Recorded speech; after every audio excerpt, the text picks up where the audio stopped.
दोस्तों, आप लोगों में से कितने लोगों को मालूम है कि हमारे खाने का, चलने का, घूमने का, शादी करने का,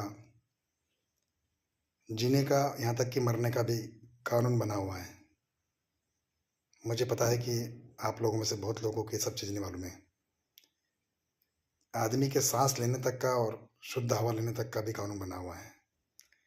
ये तो बहुत ही डीप लॉ है, लेकिन मैंने देखा है कि हमारे कई सारे ऐसे स्टूडेंट हैं जो पीपीटी की तैयारी कर रहे हैं, पीएमटी की तैयारी कर रहे हैं, कोई ग्रेजुएशन कर रहा है, कोई पोस्ट ग्रेजुएशन कर रहा है, कोई बड़ी-बड़ी नौकरियाँ कर रहा है, चाहे बैंक में हो, रेलवे में हो, इंजीनियर हो, डॉक्टर हो। लेकिन उन लोगों को अपनी फ़ील्ड का नॉलेज होगा, लेकिन लॉ का नॉलेज नहीं है उनको। बेसिक लॉ का नॉलेज भी नहीं होगा, जिसको हम सामान्य कानून बोलते हैं। क्यों ना हम हमारी जो शिक्षा पद्धति है उसमें चौथी, 5वीं से ही छोटे से कानून की छोटी-सी पढ़ाई को हम सम्मिलित करें और धीरे-धीरे यदि शिक्षा का स्तर बढ़ रहा है, तो अपने कानून की पढ़ाई का स्तर भी जो है बढ़ाते चले जाएँ। क्योंकि हम चाहे किसी भी पद पर पदस्थ हो जाएँ, लेकिन उस पद पर पदस्थ होने के बाद यदि हमको कोई प्रॉब्लम आती है, कोई परेशानी आती है, तो बात वही जाती है न्यायालय तक, कोर्ट तक। लेकिन हम देखेंगे, हमको हमारा बेसिक नॉलेज भी नहीं है। मैं जानता हूँ डीप नॉलेज लॉ के स्टूडेंट को ही हो सकता है या जो एडवोकेट है उसी को हो सकता है।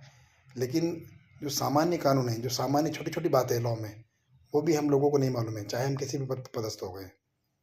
तो सरकार को ये सोचना चाहिए कि भारत के हर व्यक्ति को अपना बेसिक नॉलेज, कानून का बेसिक नॉलेज तो होना ही चाहिए कम से कम, ताकि वो उसके मूलभूत अधिकार क्या है, उसके मूलभूत कर्तव्य लॉ में क्या दिए गए हैं, उसके फंडामेंटल राइट क्या-क्या है, उसको पता चल जाए।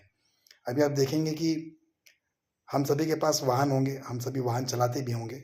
आप लोगों में से कितने लोगों को वाहन चलाने का, उसके कानून का बेसिक नॉलेज है कि वाहन चलाने का भी एक कानून होता है कि किस कानून के अंतर्गत आप वाहन चला सकते हो और यदि उस कानून का उल्लंघन हुआ तो उसके अंतर्गत आपको क्या सज़ा, क्या जुर्माना लगाया जाएगा, किस दफ़ा धारा में ये सब चीज़ें होती हैं।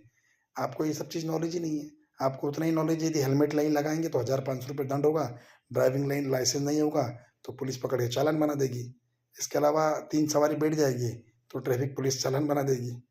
लेकिन इसका डीप नॉलेज नहीं है आप लोगों को कि कौन व्यक्ति चालान बना सकता है, किसको चालान बनाने का अधिकार है, उस पुलिस अधिकारी की जो लीगैलिटी है वो क्या होना चाहिए।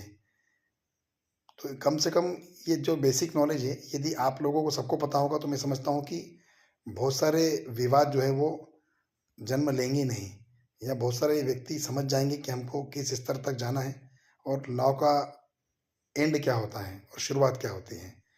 धन्यवाद।